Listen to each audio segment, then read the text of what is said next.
திடீரென புதிதாக கட்டப்பட்டு வரும் மதுபான கடை முன் நின்று மதுபான எதிர்ப்பு தெரிவித்து வி.சி.க.வினர் ஆர்ப்பாட்டம் நடத்தியதால் அப்பகுதி பரபரப்பு ஏற்பட்டது. மதுரை மாவட்டம் அலங்காநல்லூர் அருகே அலங்காநல்லூர் மதுரை சாலையில் குமாரம் பகுதியில் புதிதாக மதுபான கடை வருவதாக கூறி அதற்கு எதிர்ப்பு தெரிவித்து 50க்கும் மேற்பட்ட விடுதலை சிறுத்தைகள் கட்சியினர் சாலையோரத்தில் கட்டப்பட்டு வரும் மதுபான கடையின் முன் நின்று ஆர்ப்பாட்டம் நடத்தினர். இந்த பகுதியில் புதிய மதுபான கடை வருவதால் அதிக அளவு விபத்து ஏற்படும், மேலும் பள்ளி குழந்தைகள் மற்றும் பெண்களுக்கு பாதுப்பு இருக்காது என கூறி மதுபான கடைக்கு எதிர்ப்பு தெரிவித்து கண்டன கோஷங்கள் எழுப்பி பெண்கள் உட்பட சுமார் 50க்கும் மேற்பட்ட விடுதலை சிறுத்தைகள் கட்சியினர் ஆர்ப்பாட்டத்தில் ஈடுபட்டனர். இதன் தகவல் அறிந்த அலங்காநல்லூர் காவல்துறையினர் ஆர்ப்பாட்டம் நடத்தியவர்களிடம் பேச்சுவார்த்தை நடத்தினர், பின்னர் கலைந்து சென்றனர்.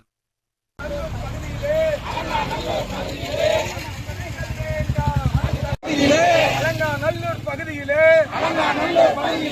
மதுக்கடையை திறக்காதே, மதுக்கடையை திறக்காதே. அலங்காநல்லூர் பகுதியிலே அமைய உள்ள மதுக்கடையை தடுத்து நிறுத்து, தடுத்து நிறுத்து, தடுத்து நிறுத்து, தடுத்து நிறுத்து, தடுத்து நிறுத்து. மதுக்கடையை திறக்க விடாமல் தடுத்து நிறுத்து, தடுத்து நிறுத்து. நல்லூர் பகுதியிலே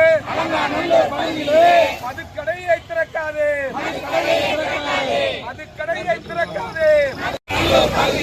மதுக்கடையை திறப்பதற்கு மதுக்கடையை திறப்பதற்கு காவல்துறையை